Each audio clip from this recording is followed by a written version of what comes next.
players all the time. Good morning. Yeah, you guys are soft.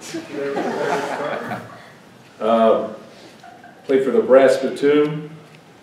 Long-standing trophy game for us, and we were fortunate on the front end of that for the most part as we move forward here. But we played for that. I've been very impressed with Coach Allen, what he's been able to accomplish at IU since becoming the head football coach. Instills toughness. They're playing great defense. Obviously, they've always played very good offensively as well. When you look at them as a football team right now, they're 3-0. So they've beaten FIU, Virginia, and then this past week in Ball State. We come off a bye week, so you know, we've got things in place in terms of what we've been able to accomplish this last week, and I thought we had good practices and got on the road recruiting and did some different things as well, and stepped away from it a little bit as well for our players as well. Offensively, when you look at them, you know, Peyton Ramsey's their quarterback. I think he's done a tremendous job there, throwing the ball for, I think, 72 plus or 74% completion rate, but high, very high, been very productive. Wide receiver wise, they've got guys that go to. Westbrook is back after an ACL injury. Been very impressed with their young players. You know, their tailback Scott, number 21, found a guy that they can hand the ball to and has been productive. And then also number 2, Reese Taylor, a guy who was the Mr. Indiana last year in high school, outstanding quarterback in high school, threw for 7,000 yards in high school, but they're using him as sort of a dual threat kind of guy. Plays a lot of different positions. Plays tailback, wide receiver, probably can throw it as well. So all their offensive line is basically intact. So there'll be a challenge on offense. Defensively, a lot of new guys. Defensively, lost a lot of all-conference players. So they're playing a lot of different people. But number 9, Crawford at safety, and 91 at defensive tackle is playing very well for them. They're older players and returning starters, but he's got them playing hard on defense, as always, it seems, and give you a lot of different looks, a lot of different pressures. So I'll take some questions, and we'll go from there. Coach, up the middle here. You played against spread elements, Utah State, and then also Arizona State for 3 quarters. That went very well. I'm wondering about the measured market improvement that you've seen in the defense against that. You're going to see more of that in many ways against Indiana. What your thoughts are on that? Yeah, you know, I mean, I think against all these teams, you got to be able to play up-tempo offense. You got to be able to stop the run, be able to play against the controlled passing game, and then be able to play the deep ball down the field, you know, because most of the teams right now that you see are vertical attack teams. They attack you vertically, I think, off of play action or off of, the RPO type things, or intermediate or short. So you got to be able to tackle in space, and a lot of the things that he talks about, really, that Coach Allen talks about, you have to be able to tackle in space, cope with turnovers, and got to play with great effort. 3 things he talks about are really the 3 things that we're constantly talking about here. But I think every team is a little bit different in that respect. Some are going to go faster, some are going to go slower. Some are going to have different things ready for you game by game. I think that's the nature of most offenses. What you see in a game early is what you tend to see throughout the game. IU will bring at you a number of trick plays. They always have in the past, and they've been successful. So we've got to go back and look at all of those and practice all of those and be on our toes in every respect for guys who are going to throw the ball. Looking at who's the quarterbacks on their roster, and they got a tight end, backup tight ends, play quarterback. All these different type of things. So hopefully I'm talking them out of that one. But it's different. Every game is different. Every team is different relative to their players. But there's always some kind of common theme, though, also with these teams. Mark, for you guys on offense, when you go into a bye week like this, you see the outside game can work with the options, some different things. You're struggling in the middle. Is it a situation where you try and reinvent the wheel at this point, or does it just have to be, man up and play a little better in the middle? Well, we played, we've been here for a while, so we've got a, I guess what you would say is a pretty vast background in terms of what we've done. There's a lot of different things we've done over the years here. And so we've got to look back and say and ask ourselves what's going to be best that we use, what's going to be most productive, as you said. Got to get the ball. I think you got to always get the ball on the perimeter But you've also got to be able to get the tough yards up inside too. So there's a lot of different things that are involved in that. You've got to have a great passing game as well. So there's so many different aspects of football that you look at and you ask why. And I always go back to the guy that I met one time, who's probably one of the smartest football guys I've talked to, and he would always say, hey, run that play where that guy busts up the middle for 20 yards again. You know, and you know, it's just not that, it's just not quite like that, but we're working at it very hard, and we need to play better. We need to play better running the football and getting the tough yards, and there's a lot of things that are involved in that. Mark, I remember when Bo Schimbeck was a little bit stubborn, he used to bark. We're playing our games at 1 o'clock, you want to come bring your pictures and come take pictures, we're playing at 1 o'clock. Yeah. Things have changed. With all these night games, are you okay with it? You like it? You dislike it? You indifferent? Well, you know, I think there's, you know, is it glass half empty or is it half full, I guess, you know? I mean, at some point in times, I think it's great to play them because it gives you that feeling as a player, I think, that you're back in high school and you're playing at night and you think you're faster at night.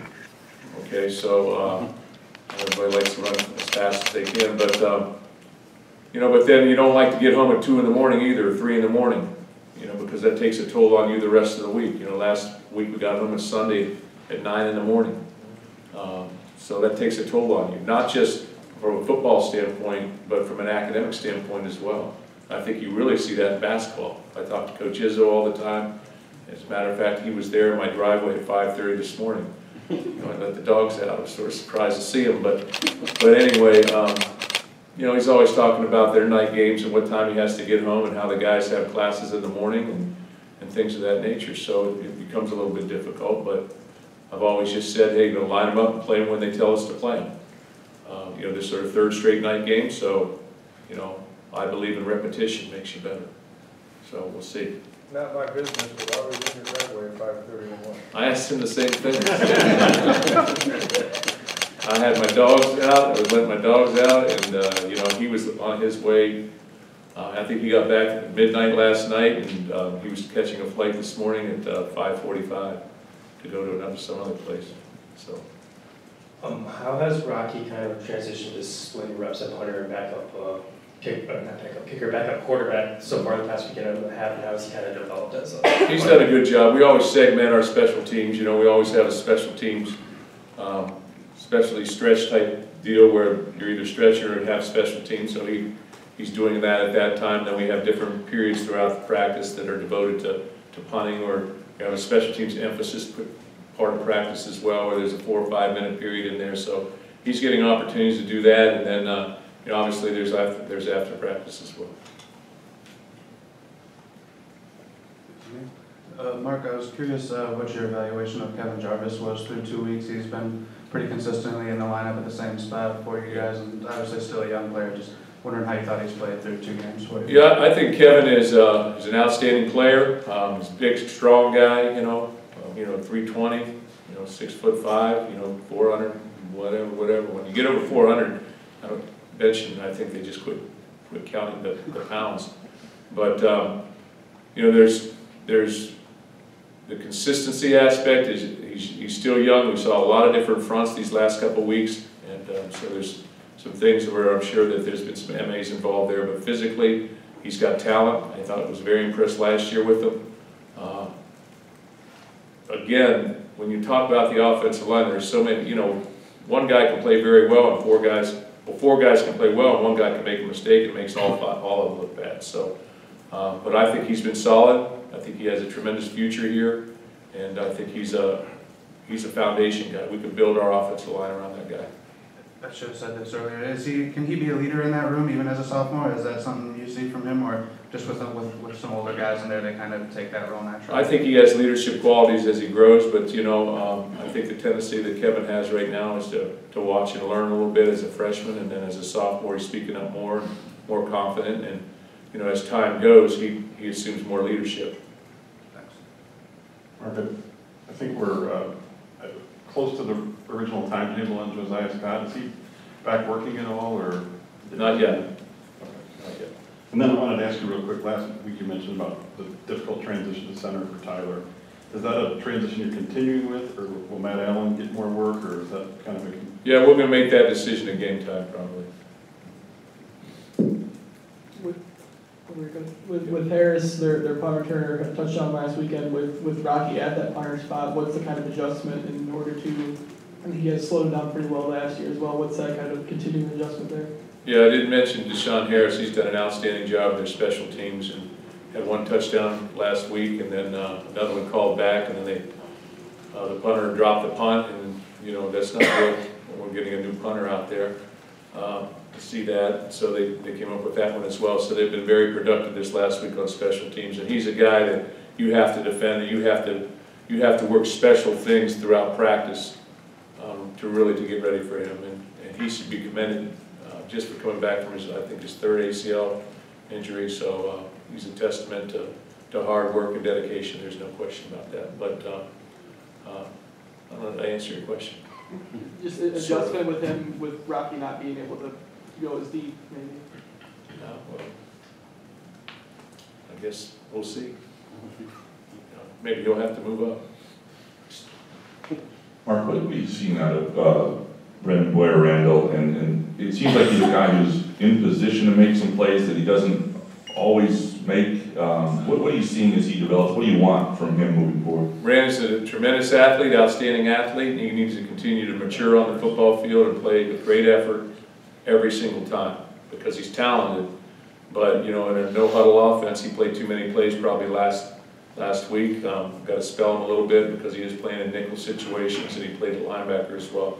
So Tyreek will be back. That'll take a little bit of load off of him in some regards, and we'll play Reschke as well. So I think all three of those guys are quality football players that could play for us. And so I really feel like they need to sort of split time. But Brandon can be an outstanding player, but sometimes he gets on the edge of blocks. Sometimes he's in the wrong gap. I mean, he's a young player, so he makes mistakes. And you know, playing defensive football is about playing assignment football. So you've got to be able to make plays athletically to do that, but you also have to be right on top of things assignment-wise. And a lot of different things getting thrown at a guy who plays a multitude of positions. You know, he's playing in our nickel package at different things. He's playing our money backer, and that's a position that, you know, got a lot of things going on, I guess is the way I'd say it. Mark, right here in the middle, I'm wondering if you can give us just kind of a sense of the advantage or disadvantage of having a bye coming off of a close loss like that, and how much your team might be champing at the bit to get back out there and get things turned around. Well, I think when you come off of a game like that, you know, first of all, you have an opportunity to really look at what happened in the game and step back and deal with it. And then you also have a chance to get over it. But usually, the best way to get over a tough loss is to play another game. So I don't know. Again, you go back, catch-22 situation on those things. So nobody likes to lose, and when you lose, you want to get back on the other side of things. So I think our players have had an opportunity to sit and deal with this and dwell on this for a little bit. They've also had a time to step away from football for a day or so. We gave them that opportunity as well. So I'm looking forward to watching our players play on Saturday night. That's all I can tell you. The old brass spittoon, they don't carry that around like they do some of the other trophies, do they, after the game, or do they? We've got it. Yeah. Carry it around. They're doing it. What do we do with it? What do you do with the brass spittoon? We spit in it. Then we clean it out. Get it ready for next year, if we're fortunate enough to win. I don't know how much that means to you, but I know being the Big Ten opener, do you expect a little more energy, oomph? I mean, this counts a little more than just. Yeah, this counts. You know, when we looked at our how our season was going to play out, you know, and phase one to me is always August camp. Phase two is what's happening in those first 4 games, and we knew that we play our first game, and that's opening day, so that's special. And then we knew we had a great challenge to go to Arizona State because of just all the intricacies involved in the travel and the heat and all these things. And I think we conquered that. That was not why we lost the football game. We came up short. 4-minute offense, 2-minute defense, however you want to short it out. So we came up short a little bit. But the Big Ten opener, we knew was after the bye, and the Big Ten opener at IU playing away, second straight game playing away. We figured it might be at night, and we sort of put that on the radar that it would probably be at night, and knew that this was going to be a big game for us, so we needed to be ready for this game. So we put a lot into this in terms of how we've sort of orchestrated our calendar and what we've tried to do, and it's important that we play well. Mark, with their tempo offense, I think you guys used, what, maybe 3 defensive ends at Arizona State. It was very limited rotation with injuries. But what are the complexities that tempo presents and trying to get guys in and out at that spot? You know, all the no-huddle things present a little bit of dynamics, different dynamics for you, and we've been good at it. You know, we've been pretty good at playing it, really, when you look at some of the teams we played and held them, you know, to 9 points last year. And, you know, even Arizona State, you know, they got 16 points. Should have been less. But you got to get your guys on and off. We've practiced that, how fast we can do it. We can do it in about 6 seconds. So I don't think they can run a play in 6 seconds, depending on it, where it's at and on the field and those type of things. But we're coming off the field as the play goes blown dead. We're coming off the field.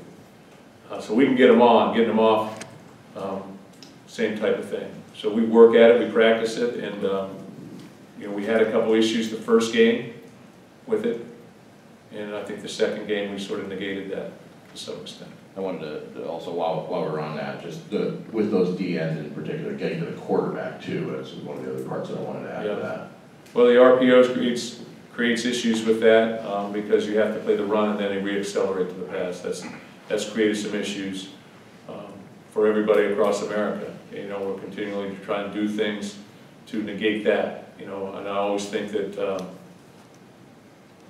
there's always somebody, you know, if it's the zone pressures, then the offense catches up with the zone pressures, how to deal with it. If it's the RPO and defense goes to work, I'm talking about across America, trying to identify what they do and how they do it, and then defend those type of things. And I just think it's sort of a cat and mouse game, you know, really in every aspect of football throughout, whether it's special teams or defense or offense. You know, bear defense, how to attack bear defense at one point. So there's a lot of philosophical things, I think, that go back and forth over the years. You sort of touched on it earlier about Indiana, but they played you tough the last couple of times. What sort of things did they do in those games that maybe they weren't doing before? I think IU has played us very well. They expect to play us well again. It's been a close football game, you know, really throughout time, really. I mean, even when there's been a couple of occasions where we've sort of distanced ourselves, it's been at the end of the game. What kind of things have they done? Like I said, what I've said before, they ran some trick plays that have hit us in the past. They jumped out 17-0, I think in 2014, maybe, or 13 or something, I don't know, way back. But, you know, hit a couple plays on us, and we had to come back on them. So it's always been a great football game to watch, and they've always been a great challenge for us. Got time for 2 more, Kyle. Mark, you've lost the second game of the season, a couple of times in recent years and been able to kind of go on a run from there. Is there kind of the biggest key to kind of getting guys to move on from the early loss and to kind of move forward? Yeah, I think that we've always tried to challenge ourselves in terms, and I've said this before, you know, what are you going to do after big moments? What are you going to do after you win a big game? How are you going to respond the next week? Do you go flat or do you play? How do you play? Same thing when we've lost a game or we've lost a moment. You know, how do you handle yourselves? What's the next step for you as a person?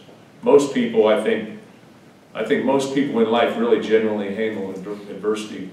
At least their intentions are good. Now, can they handle it or not? But they get ready to go for their next challenge, and that's what we're going to do. You know, that's what we've done in the past, and that's our intent.